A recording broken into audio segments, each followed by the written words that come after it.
Festival da Liga da GID, Gestão Integrada da Educação de 2025, recebeu referências nacionais e internacionais para debater os principais desafios da educação básica no país. Foram encontros marcados por trocas de experiências de boas práticas que alcançaram resultados positivos. Para falar um pouco sobre isso, a gente convidou Luiz Miguel Garcia, que é presidente nacional dos dirigentes dos municípios, a Undime, para participar do nosso podcast. Luiz Miguel, seja muito bem-vindo. É uma alegria estar aqui, agradeço muito o convite. Eu queria que o senhor começasse dizendo qual foi o maior aprendizado que a sua vivência prática trouxe para o seu trabalho de liderança nacional. Veja bem, o nosso trabalho prático mostra já de início que é preciso fazer atividades junto de outras pessoas. Nós precisamos fazer os trabalhos sempre coletivamente. Essa ação, esse trabalho que nós desenvolvemos no dia a dia de uma Secretaria de Educação, ele precisa de um trabalho que envolva a equipe técnica da Secretaria, ele precisa de envolvimento das unidades escolares, do diretor, do coordenador pedagógico, do trabalho do pessoal do pátio, da cozinha, daquele que recebe, do transporte escolar.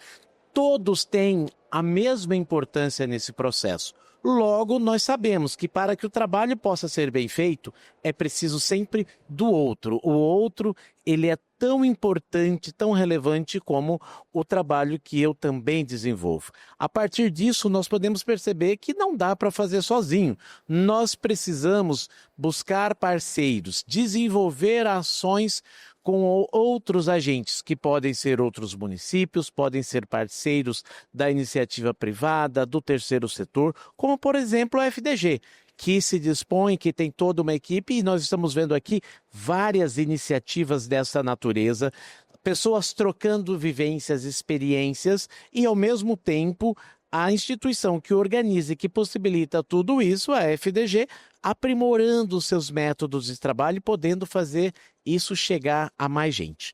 Quando nós olhamos o trabalho do professor é um trabalho de pesquisador constante. Ele está observando tudo, ele está olhando cada detalhe de cada um dos seus alunos. Não existem dois alunos iguais, não existem dois alunos com o mesmo comportamento.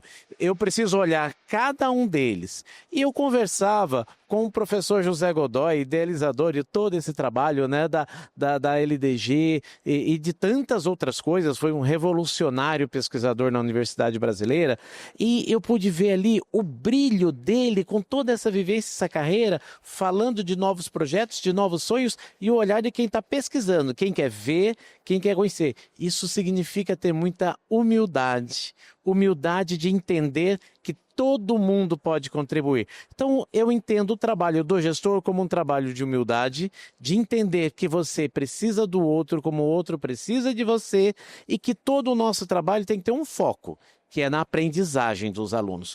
Tudo que nós fazemos é meio para que a gente possa chegar na aprendizagem, que é o fim de tudo isso, é a realização daquilo que a gente busca.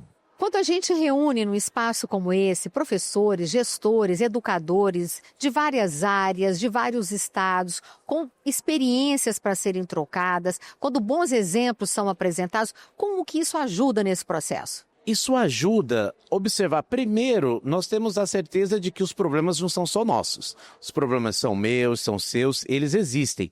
No entanto, também existem soluções. E alguns daqueles problemas que eu já encontrei solução podem ajudar o outro. E aqueles que eu ainda não consegui visualizar já podem ter sido solucionados. Então essa troca, ela vai fazer com que todo mundo saia maior. A gente chega com alguns problemas, eles são redistribuídos, recebemos essa ajuda e levamos para o outro. Isso é solidariedade. Isso funciona em tudo, não é só na educação não. Na vida, no dia a dia, nas nossas ações. Quando a gente manda a energia boa, a energia da construção, ela vem. Agora, outra coisa importante, o nosso dia a dia de gestor muitas vezes não permitem que a gente pare aquela ação e saia sequer para ir ao município ao lado, conversar, trocar, para ir a uma outra escola da mesma rede. Então, ter esses momentos de pausa, de reflexão, de compreender, olhar práticas, olhar boas práticas, mas também fazemos reflexões sobre técnicas, sobre teorias, e as palestras funcionam muito bem para isso. Elas nos impulsionam a pensar o que está acontecendo na nossa rede, na nossa cidade, na nossa realidade, a partir de uma perspectiva trazida, às vezes por alguém que está em outro país, às vezes por alguém que tem outra cidade ou às vezes pelo vizinho. Mas esse voltar-se a si, olhar para dentro nesse exercício mental, ele é muito importante e contribui muito. A melhoria da aprendizagem ela exige diagnósticos precisos. Como a gestão educacional municipal deve utilizar os dados de desempenho para ir além da classificação e, de fato, gerar planos de intervenção pedagógica focados na redução das desigualdades de aprendizado entre as escolas da rede? Você trouxe uma coisa muito importante. Olhar dados, ele serve para fazer transformações de cenário, jamais para ranquear. A educação não é lugar de ranking. Não me interessa o aluno que é primeiro, segundo e terceiro. Me interessa que todos os alunos estejam no mesmo patamar ou num patamar muito próximo de aprendizagem. Então, diminuir desigualdades é fundamental. Agora, para que eu diminua a desigualdade, eu preciso enxergar essa desigualdade na aprendizagem. E para isso, eu preciso de instrumentos de avaliação, preciso acreditar, preciso aplicar com seriedade e preciso ter métodos, preciso ter uma metodologia de trabalho para organizar e compreender bem esses dados. Vamos analisar, olha que coisa interessante. Muitas vezes você tem lá uma prefeita, um prefeito muito bem intencionado, que pega aquele professor que é tido como um destaque, ele é o professor mais motivado da rede, é o professor que tem melhores resultados, e traz para ser um secretário de educação, como eu, como você que me acompanha aí, que nos acompanha nas redes. E muitas vezes isso não funciona.